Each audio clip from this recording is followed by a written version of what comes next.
Bismillahirrahmanirrahim. Assalamualaikum warahmatullahi wabarakatuh. Alhamdulillah alladzi tutimmu bi ni'matihi shalihat.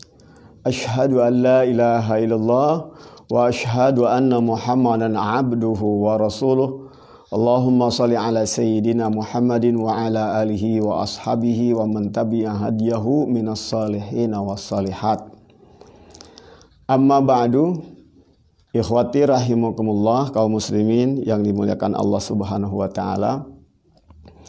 Mari kita lanjutkan kajian kita belajar dari Imam Ibnu Qayyim, ya.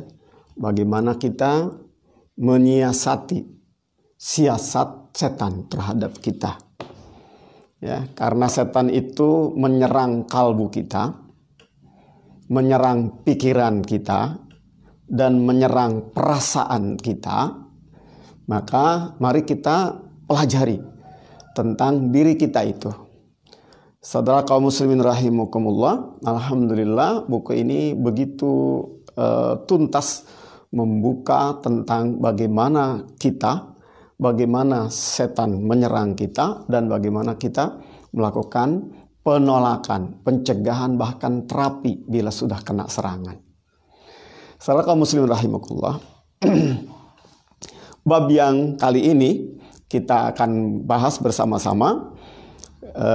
Beliau memberikan judulnya Babul Khamis fi anna hayatal qalbi wasihatahu la tahsulu illa bi ayyakuna mudrikan lil haqqi muridan lahu mu'assiran lahu ala ghairihi.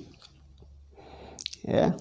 Jadi kehidupan hati ini dan kesehatan hati kita itu tidak akan bisa kita dapatkan kecuali apabila kondisi hati itu sudah mudrikan lil haqqi, menemukan al-haq, menemukan kebenaran. Yang kedua, muridan lahu mu'assiran lahu ala ghairihi. Ya, menghendaki, ingin ketemu, ingin dekat dengan Allah Subhanahu wa taala, dan mengutamakan Allah atas selainnya. Jadi beliau kemudian mengatakan bahwa sesungguhnya hati kita ini punya dua kekuatan. Ya, punya dua kekuatan. Yang pertama adalah quwwatul ilmi wat tamyiz. Yang kedua quwwatul iradah wal hub. Yang pertama adalah kekuatan ilmu pengetahuan, wat tamyiz, dan kekuatan untuk memisah, memilah, dan memilih. Ya. Jadi quwwatul ilmi itu nanti masuk ke dalam otak kita. Ya. Bagaimana kita menampung ilmu kita, lalu kemudian ilmu yang sudah ditampung ini bisa dihadirkan kembali. Ya.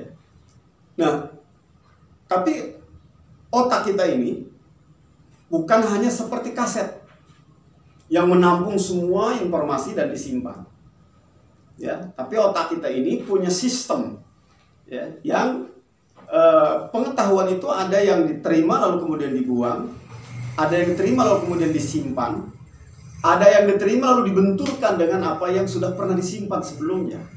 Pada saat terjadi benturan ini, benturan informasi ini, ya, kalau ada benturan informasi, maka kemudian dia akan berperang, berproses. Yang menang akan mengendap, yang kalah akan hilang. Nah, itu kita perlu paham, ya. Sehingga kekuatan tamyiz ini perlu kita perhatikan, bahwa hati kita ini punya kekuatan untuk memilah mana yang benar, mana yang buruk, ya, mana yang salah. Jadi misalnya begini. Kita mendapatkan informasi bahwa durian itu makanan yang buah-buahan yang paling enak dan paling disenangi oleh masyarakat Indonesia. Nah, itu kita informasikan ke orang Arab. Nah, itu namanya informasi pertama. Nah, lalu kemudian datang orang Arab ini ke Indonesia. Dia mendapatkan informasi tambahan. Apa itu? Dari hanya mendengar bahwa ada buah namanya durian, rasanya sangat enak. Begitu dia melihat, ya, di Indonesia mana yang namanya durian, buah yang khas Indonesia dan sangat disenangi oleh orang Indonesia. Oh, itu begitu diperlihatkan ternyata berduri, gitu kan? Nah, memori bahwa durian itu buah yang enak itu berbenturan dengan informasi baru. Oh, kok buah enak kok kayak gitu? Ah, nggak mau saya, ngeri amat buahnya begitu. Ya, lalu kemudian dilanjutkan dengan dibuka durian itu. Lalu kemudian dia cicipi, ya, dia cicipi, begitu dicicipi ternyata memang enak, menyegarkan, gitu kan. Lalu kemudian informasi ini jadi semakin kuat. Nah, ya, yang tadinya mau ditolak, tapi begitu dimakan semakin kuat. Nah, ini akhirnya dia bisa membedakan, ya, mana buah durian dan buah yang lainnya. Bahkan kalau dia sering lagi makan durian, ternyata ketemu ada durian yang enak, ada durian yang nggak enak, ada durian yang warna merah, ada durian yang warna kuning, ada yang warna putih. Nah, ini dia punya kemampuan nanti. Orang yang sudah ahli durian itu untuk membedakan mana durian yang manis, mana durian yang tidak manis, padahal hanya belum dibuka, belum dicicipi oleh dia. Tukang durian itu sudah tahu. Kenapa? Karena itu tadi, memori yang begitu banyak disimpan. Ya kan, kalau kita mau beli durian kan kita nggak tahu mana yang manis, mana yang tidak, gitu ya. Tapi tukang penjual durian tahu mana yang manis, mana yang tidak. Boleh jadi kita ini dibohongin, Pak, ini nih duriannya lihat bagus tuh kan, nggak ada borok dan sebagainya. Dijual ke kita dengan harga yang mahal, padahal dia tahu secara ilmu pengetahuan yang sudah sering dia buka durian, ini durian belum matang, ini durian rasanya tidak manis, gitu. Maka kita kemudian membelinya dengan harga mahal karena kita hanya melihat tampang luarnya, ya, mulus, kemudian besar, ya. Sementara padahal yang tahu itu durian tidak enak. Nah, jadi hati kita ini yang disebut dengan kalbu itu masuk di otak yang seperti yang sudah saya sampaikan kemarin. Kekuatan yang kedua adalah kuwatul iradah. Kekuatan apa? Iradah, keinginan. Wal hub, dan cinta. Nah, saudara kaum muslimin rahimakumullah, ini sangat penting.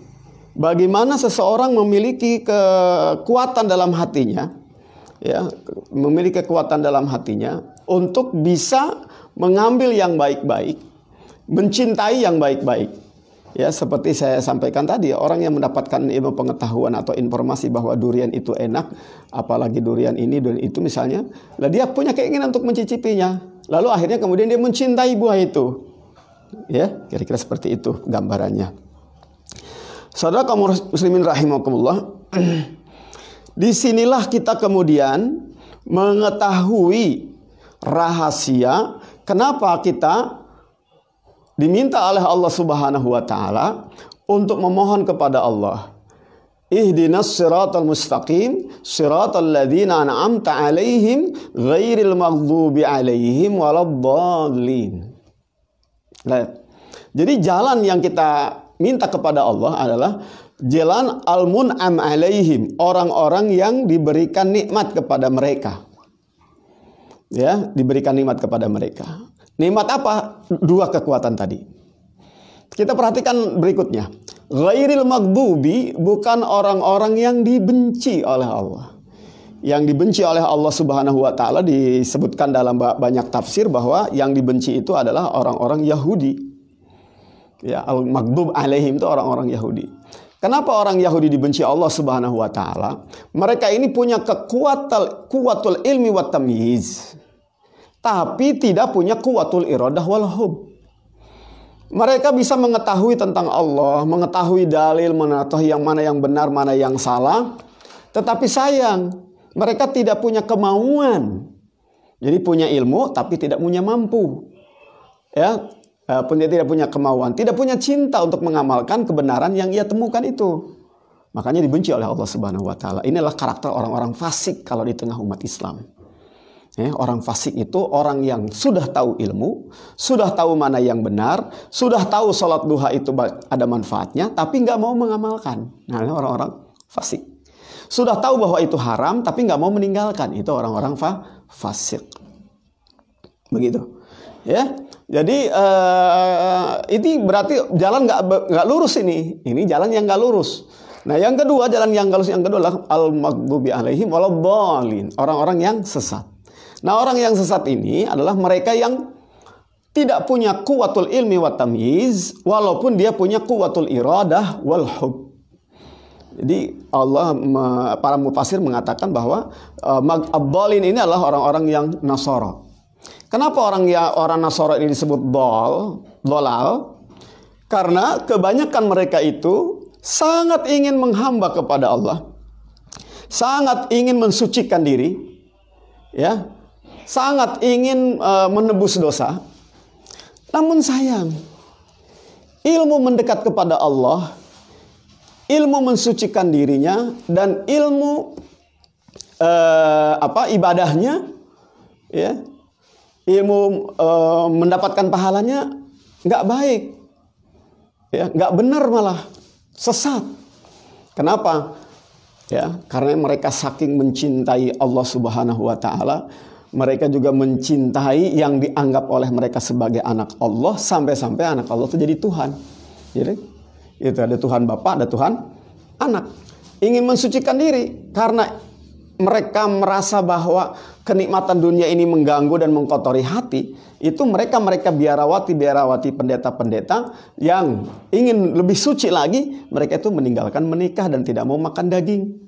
Nah, ini adalah kesesatan yang mereka kenapa punya keinginan, tapi mereka tidak punya ilmu atau ilmunya salah. Mereka ingin bertaubat, ingin menebus dosa. Nah, ternyata kemudian mereka tidak tahu ilmunya bagaimana menebus dosa itu. Akhirnya menebus dosa itu dengan cara memberikan sejumlah uang kepada pemilik gereja. Disebut dengan uang tebusan dosa. Nah, ini yang nggak benar, ya. Saudara kaum muslimin rahimakumullah. Jalan yang lurus adalah jalan orang-orang yang mendapatkan nikmat ilmu, ya. Kemudian nikmat mau dan mampu. Begitu. Ya. Sementara orang-orang yang maghdub alaihim, dia mendapatkan ilmu tapi tidak mendapatkan mau, apalagi mampu melakukan ilmu yang dia tahu. Orang-orang yang dhalin adalah orang-orang yang mau beramal, mampu beramal, cuma amal yang ia lakukan itu amalnya nggak benar. Kenapa? Karena tidak didasarkan dengan ilmu. Ya, sekali lagi, kalbu itu kekuatannya ada di otak kita, ya, yang memproduksi ilmu, ya, lewat mata dan telinga disimpan, diproduksi jadi sebuah ilmu dan gaya dan hidup. Dan yang kedua adalah apa? Kalbu, hati kita ini, jiwa kita. Apakah jiwa kita ini jiwa yang punya kemauan keras, ya, punya usaha yang maksimal untuk mewujudkan ilmu yang sudah kita ketahui.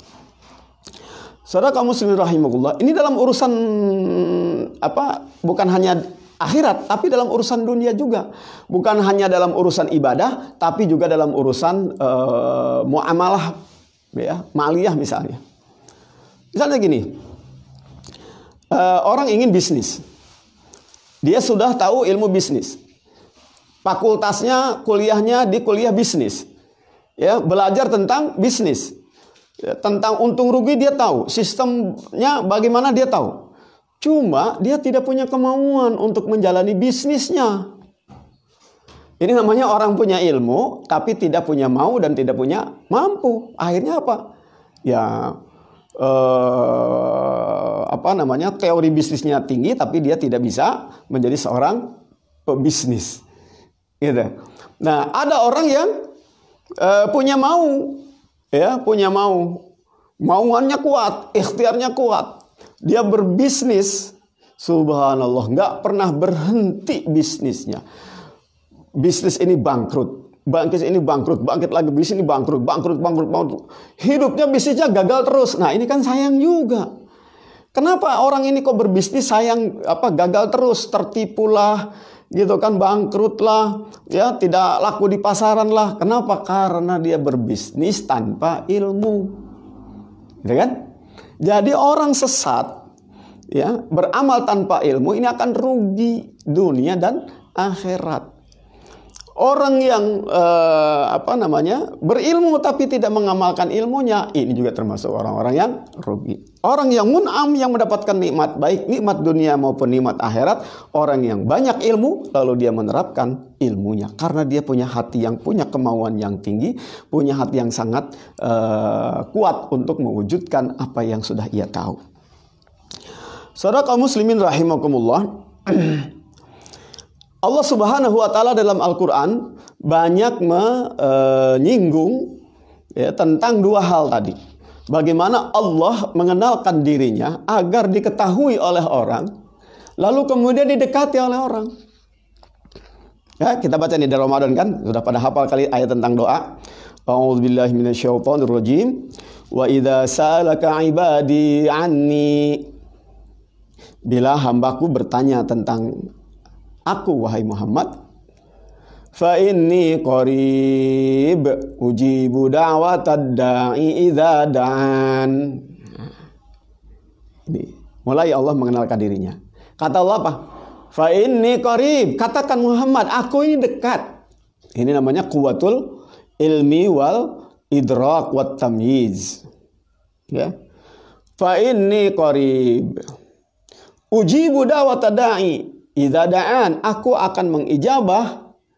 Dimulai Allah mengenalkan dirinya, aku akan ijabah. Berjanji bahkan Allah, idza da'an, itu pun apabila hambaku meminta kepadaku. Ya enggak? Nah, jadi ini pengetahuan. Kalau tidak punya kekuatul idrak dan kuatul tamyiz, ini yang ada apa? Bingung aja orang. Ah, masa sih Tuhan kan nggak kelihatan bisa mengijabah doa saya. Bagaimana sih Tuhan bilang bahwa dia dekat? Itu katanya dekat, tetapi buktinya mana? Nggak ada. Yang ada dekat saya ini adalah teman saya dan sebagainya. Ya, yang namanya dekat berarti bisa ngobrol. Allah nggak bisa tidak ngobrol. Ya, begitu. Katanya dekat, tetapi informasi yang ada dalam Al-Quran bahwa Allah tuh duduk di singgasananya di Arsy. Arsy itu di atas langit yang ketujuh. Nah, bumi ini di langit yang masih di matahari bumi itu masih di langit pertama. Nah, ini bagaimana? Orang bingung sendiri. Kenapa? Karena dia dibuat bingung oleh setan. Ya, maka kata Rasulullah SAW, kalau kamu sedang berpikir, lalu kamu ada setan yang membisikkan, siapa yang menciptakan kamu? Kamu jawab Allah. Nah, setan akan terus bertanya lagi, siapa yang menciptakan Allah? Nah, kalau sudah sampai pada pertanyaan seperti itu, beristiadahlah kepada Allah Subhanahu wa taala. Ya, beristiadah, tinggalkan. Maka kata Rasulullah, tafakkaru fi dzatillah wa la tatafakkaru fillah innakum lan tudriku. Kalau mau berpikir, berpikirlah tentang alam semesta ini, ciptaan Allah Subhanahu wa taala. Sunnatullah banyak yang perlu kita pikirkan. Misalnya sekarang sedang ada corona. Apa sih sunnatullahnya? Itu kan, bahwa Allah mengatakan likulli da'in dawa, Rasulullah mengatakan likulli da'in dawa, ma anzalallahu da'an illa wa anzala ma'ahu dawaan. Tidaklah Allah menurunkan satu penyakit kecuali Allah akan pasti menurunkan obat untuknya. Yuk kita pikirin, ini obat corona apa? Silahkan. Pengetahuan Anda lakukan untuk itu, karena kebetulan Anda sebagai ahli virus pelajari itu. Ya, temukan sunnatullah di sana. Oh, ternyata begini.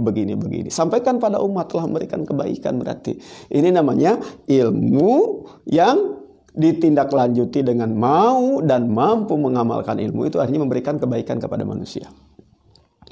Ya. Nah, jadi kembali lagi kepada tentang Allah. Fa inni qarib, aku ini dekat, ini pahami oleh kita. Ya.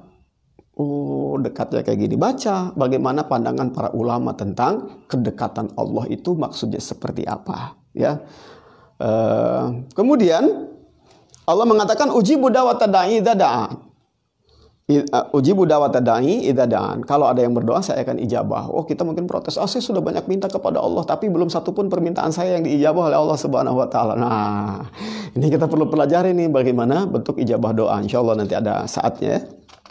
Atau rekan-rekan bisa akses di medsos yang lain. Itu saya sudah sampaikan di kuliah subuh tentang bagaimana Allah mengijabah doa orang yang berdoa itu. Nah, ini jadi sekali lagi bahwa ini disambut oleh apa? Disambut oleh otak kita. Disambut oleh otak kita. Tapi ada yang harus disambut oleh hati kita, kalbu kita. Kekuatan yang lain adalah falyastajibuli wal yu'minu bi la'allahum yarsyudun.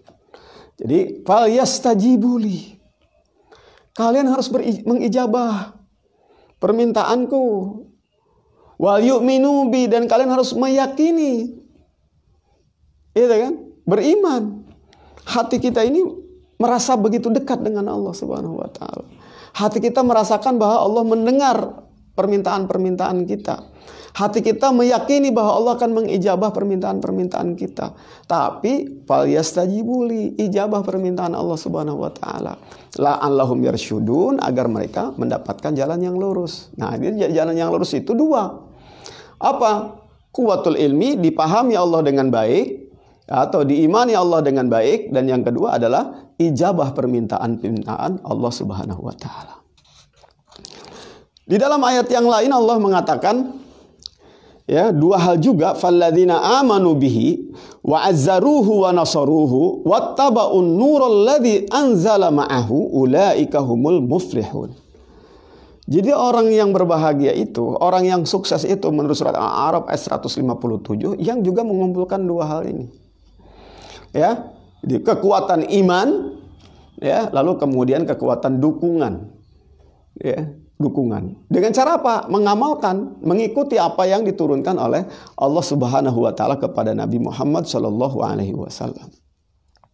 Jadi tidak cukup hanya kita tahu, oh logis Muhammad ini benar, nggak mungkin Muhammad ini bohong. Nggak cukup hanya itu, oh Muhammad hebat, nggak mungkin, itu hanya otak aja. Ilmu kita membuktikan bahwa Muhammad nggak salah.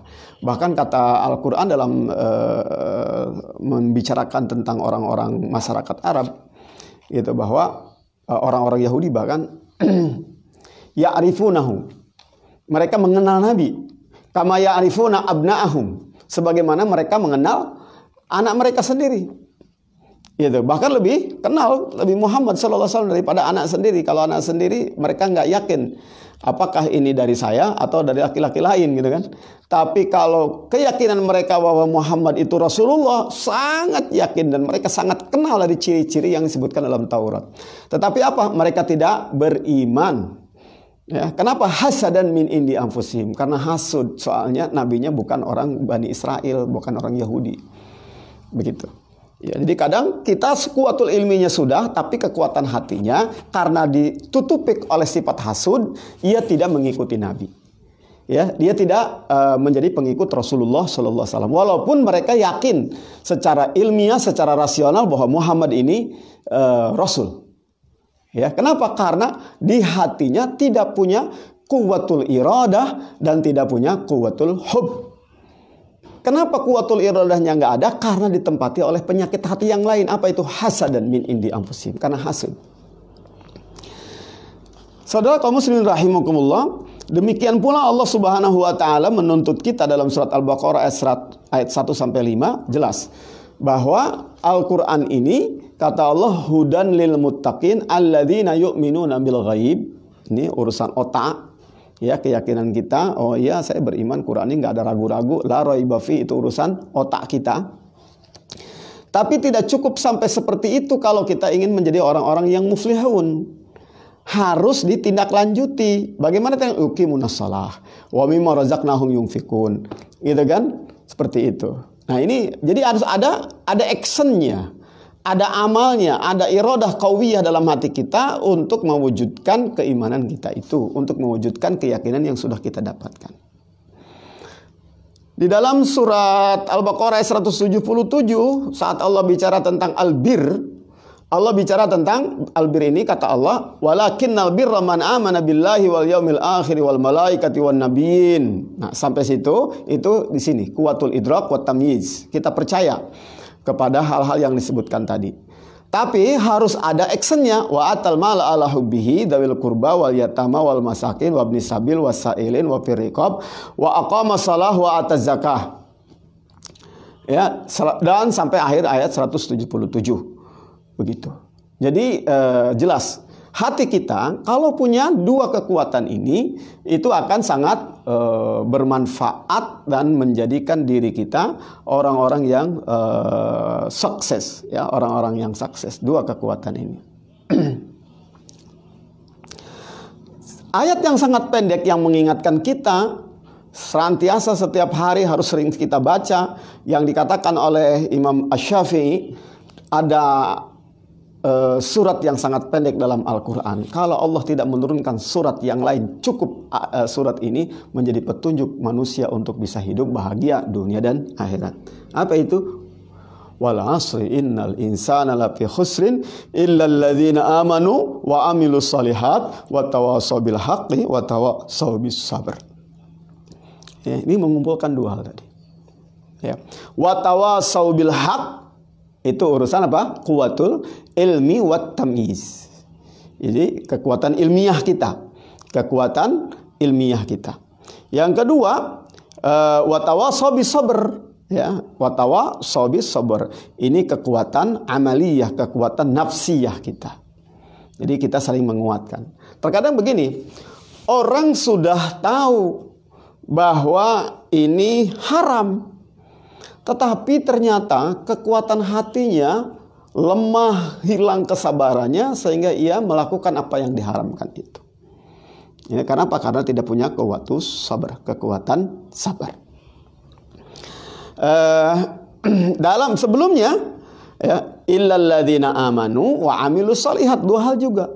Illalladzina amanu, ya, jadi orang yang tidak merugi itu adalah orang yang punya quwwatul iman, quwwatul ilmiyah, quwwatul yaqin, quwwatul idrak. Ini urusan di kepala kita. Tidak ada keraguan sedikit pun dalam hatinya bahwa Allah itu ada. Ya, bahwa malaikat pencatat raqib atid itu ada. Tapi apakah energi mengetahui Allah Subhanahu wa taala, energi yakin ada malaikat raqib atid yang mencatat, itu bisa mendorong kita untuk wa amilus shalihat. Nah, itu tergantung pada hati kita, mau beramalnya, kekuatan hati kita, kekuatan untuk mengejar pahala dari Allah Subhanahu wa taala. Ya, kekuatan untuk mempraktekkan pengetahuan ilmu kebaikan yang kita ketahui. Saudara kaum muslimin rahimakumullah,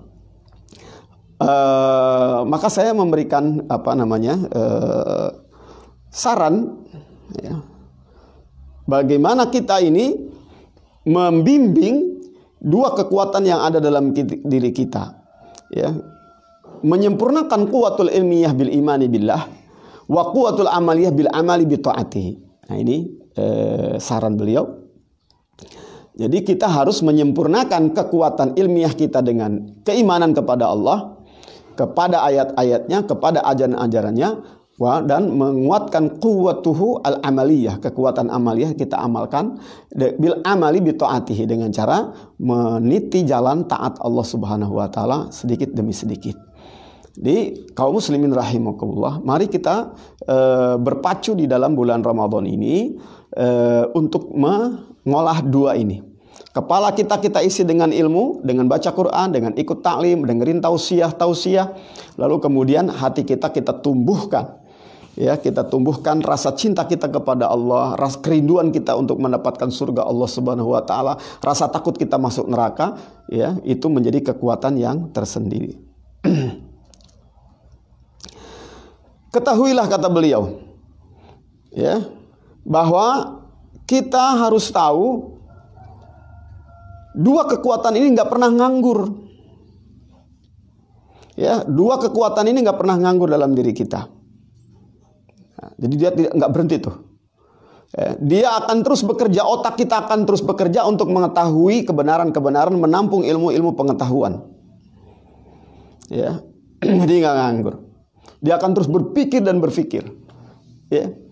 Nah, masalahnya apakah saat ia berpikir itu mendapatkan asupan kebaikan seperti yang saya sampaikan pada pertemuan yang lalu, yaitu mendengar dan melihat ayat-ayat Allah, atau malah kekuatan berpikir kita ini dimanfaatkan oleh setan, oleh jin alladzi yuwaswisu fi sudurin nas, gitu kan, bisikin ke dalam hati.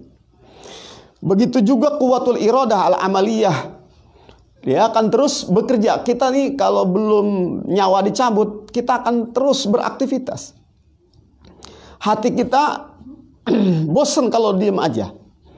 Ya, kita ingin berinteraksi dengan orang, kita ingin makan, kita ingin minum, kita ingin mengekspresikan diri kita, kita ingin mendapatkan apresiasi dari Allah Subhanahu wa taala, bahkan apresiasi dari orang. Begitu, kita ingin punya karya, ya, kita sudah memikirkan bagaimana kalau mati saya dapat apa. Nah, jadi selama masih ada nyawa dalam tubuh kita, kita itu terus bergerak. Apakah itu yang bergerak matanya saja, bergerak mulutnya saja, atau seluruhnya bergerak? Nah, cuman pergerakan kita ini apakah dimanfaatkan? Apakah dimanfaatkan oleh setan atau dimanfaatkan oleh kita demi kebahagiaan dan kesuksesan kita di dunia? Makanya kata Rasulullah SAW, saudaraku, bahwa Allah Subhanahu wa taala membenci al-battalah, pengangguran. Allah tuh membenci yang nganggur. Ya, Allah membenci yang nganggur. Allah itu sangat menyenangi seseorang yang rutin mengamalkan sesuatu walaupun itu kecil tapi rutin. Ahabul a'mali indallahi admamuha wa in qalla. Amal yang paling cinta oleh Allah adalah adwamuha. Amal yang paling rutin. Ya, seseorang merutinkannya. Wa in qalla, walaupun amal itu sedikit. Salat duha 2 rakaat tapi rutin seumur hidupnya. Ya, baca Quran, saya baca Quran 1 halaman tapi rutin setiap habis salat. Nah, itu lebih dicintai oleh Allah Subhanahu wa taala. Ya, lebih dicintai oleh Allah Subhanahu wa taala. Jadi kita rutinitas ini supaya apa? Supaya kita tidak terjebak pada pengangguran. Ya, kata Rasulullah SAW, min husni islamil mar'i tarkuhu ma la ya'nihi. Ciri keislaman seseorang itu sudah baik apabila dia sudah meninggalkan, sudah terbiasa nggak mau melakukan ma la ya'nihi, apa yang tidak ada manfaat untuk dirinya. Ya, tidak ada manfaat dunia, tidak ada manfaat akhirat. Manfaat dunia material yang bisa kita dapatkan, manfaat akhirat adalah pahala yang bisa kita petik nanti di akhirat. Jadi kalau dia mau melakukan sesuatu, dia berpikir dulu apa manfaatnya. Ya, misalnya punten ini, misalnya jangan sampai Ramadan ada yang orang menyia-nyiakan waktunya dan hartanya. Ya, gitu. Pergi ke kolam pancing, lalu kemudian dia beli ikan dulu, ya, di tempat pemancingan itu 10 kilo, lalu kemudian ikannya dimasukin ke balong, lalu kemudian dia pancingin. Ya, dia pancingin. Nah, kalau kita lihat kan ini ma la ya'nihi, ya, tidak ada manfaatnya. Kenapa tidak ada manfaatnya? Iyalah, gitu kan, kalau pengen punya ikan, ya, kalau tujuannya mancing adalah ingin punya ikan, atau mancingnya di sungai, atau uang yang kita punya langsung aja pergi ke pasar, bawa pulang ke rumah, dimasakkan, selesai. Ngapain ngebisin waktu? Gitu. Manfaat akhiratnya apa? Ya, dapat pahala nggak? Pahalanya apa itu? Ya, nggak ada syariat dari Allah Subhanahu wa taala, dari Rasulnya. Jadi sulit untuk kita mengatakan mancing dengan pola seperti itu dapat pahala, sulit. Ya. Malah bisa jadi dapat dosa. Kenapa dapat dosa? Ya, pertama, misalnya ini yang lebih kelihatan dosanya, ya, kalau mancingnya itu pakai judi, ya, pola sistemnya soal milik perjudian, ya, milik perjudian itu begini, dalam muqamaroh, ya, muqamaroh itu orang misalnya ada 2 orang, lalu 2 orang ini masing-masing mengumpulkan 1.000 rupiah, ya, terkumpullah uang 2.000, lalu kemudian sweet. Yang menang ambil uang 2.000 itu. Ya, ini namanya muqamaroh, nggak boleh. Ya, ini namanya muqamaroh, nggak boleh. Sesederhana itu loh. Jadi kalau misalnya yang mancingnya ada 10, lalu mengumpulkan uang masing-masing mengumpulkan uang masing-masing 50.000, jadi ada uang 150.000. Uang 150.000 ini disimpan, disepakati bersama. Ya. Uang 150.000 ini akan didapatkan oleh orang yang mancing kalau dia mendapatkan ikan yang sudah ada tandanya. Dilepaslah 1 ikan, ada tanda pitanya, lalu dipancingin. Gitu kan? 3 orang ini nungguin, berharap agar kailnya itu dimakan oleh ikan yang ada pitanya. Gitu kan? Kalau tidak ada yang berhasil, maka uang 150.000 ini milik pemilik balong. Ya, kalau yang berhasil si A, maka begitu dia tarik kailnya, ternyata ikan yang berpita tadi dia dapatkan, ya, sehingga dia mendapatkan uang 150. Itu muqamarah, itu maisir, haram, diharamkan. Nah ini kan berdosa. Atau taruhlah nggak sampai pakai judi-judian, di mana dia rugi akhiratnya? Ya rugi di akhiratnya kalau dia baca Quran. Coba apalagi kalau mungkin dia berdosa, begitu dia mau pergi ke tempat pancing, istrinya minta tolong, dikerokin misalnya, dia tinggalkan istrinya dalam keadaan sakit, dia malah enak-enak mancing, menghabiskan uang keluarga, uang harusnya buat nafkah istrinya. Ini kan dosa. Afwan, mohon maaf bila terlalu menukik nih memberikan contohnya ya. Jadi meninggalkan apa yang tidak ada manfaatnya, ya. Misalnya sekarang kita ngabuburit, ngabis-ngabisin waktu jalan-jalan, malah jangan kemudian pergi ke alun-alun keliling-keliling, liatin wajah-wajah orang. Nah, ini kan berdosa. Ya, coba ngabuburitnya masuk masjid sambil itikaf baca Quran. Oh, sekarang lagi nggak boleh di masjid, ya udah bikin masjid di rumah. Itu kan di atas sadah baca Quran. Dan lebih bermanfaat. Atau buka channel YouTube Obi Ala Rotbi, dengerin ceramah saya, kan dapat pahala. Ya, nah ini saudara kaum muslimin, yuk kita manfaatkan bahwa kita ini diberi kekuatan oleh Allah, kekuatan kalbu kita, kekuatan berpikir, ya, kekuatan menyerap ilmu. Sebelum Allah cabut kemampuan kita menyerap ilmu dengan diganti dengan ini, a'udzubika minal haram, ya Allah, aku berlindung dari pikun. Makanya kita harus menuntut ilmunya itu minal mahdi ilal lahdi, sampai masuk liang lahat. Ya, kita masih terus dalam posisi menambah ilmu karena kita punya quwwatul idrak wa quwwatut tamyiz. Ini bagian dari kalbu kita. Yang kedua, mari kita manfaatkan kekuatan iradah kita. Mumpung kita masih punya kemauan. Kemauan kita ini kita arahkan untuk yang baik-baik, jangan kemauan yang maksiat. Kemauan kau diarahkan untuk berzina, kemauan kau diarahkan untuk korupsi, ya kemauan itu untuk mencari nafkah, gitu kan, untuk menikah. Begitu kemauannya untuk kemauan yang mendatangkan pahala dan keuntungan dunia. Gitu. Saudara kaum muslimin rahimakumullah, ini semuanya cara yang sangat mudah buat kita mewaspadai serangan setan. Jangan sampai setan punya kesempatan untuk ngacak-ngacak otak kita, ngacak-ngacak ilmu kita, dan jangan biarkan setan mengacak-ngacak perasaan kita. Misalnya sekarang ini kita lagi diacak-acak nih sama setan, alladzi yuwaswisu fi sudurihim minal jinnati wan nas, kita dibuat takut dengan corona. Padahal otak kita ini sudah menyimpan ilmu. Apa ilmunya? Kullu yusibana illa ma kataballahu lana. Tidak akan ada yang menimpa kita kecuali yang sudah tercatat. Jadi tenang aja. Ya, tenang aja. Begitu, tenang aja. Tapi otak kita juga mencatat apa? Mencatat suruh ikhtiar, akhdul asbab, tadawu yang ibadallah. Kesehatan harus dijaga. Maka kemudian iradah kita adalah ya cukup menjaga kesehatan. Begitu kan, sudah cukup menjaga kesehatan kita, sudah olahraga, sudah berjemur, sudah pakai masker, kenapa harus takut lagi? Ini dipermainkan oleh setan.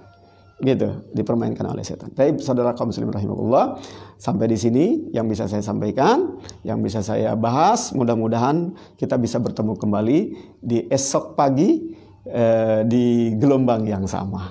Kalau yang ketinggalan, silahkan Anda akses YouTube saya, ya, Obi Ala Rotbi. Dan mohon kiranya bisa bantu subscribe-nya, komentarnya, like-nya, dan share pada yang lain. Terima kasih. Assalamualaikum warahmatullahi wabarakatuh.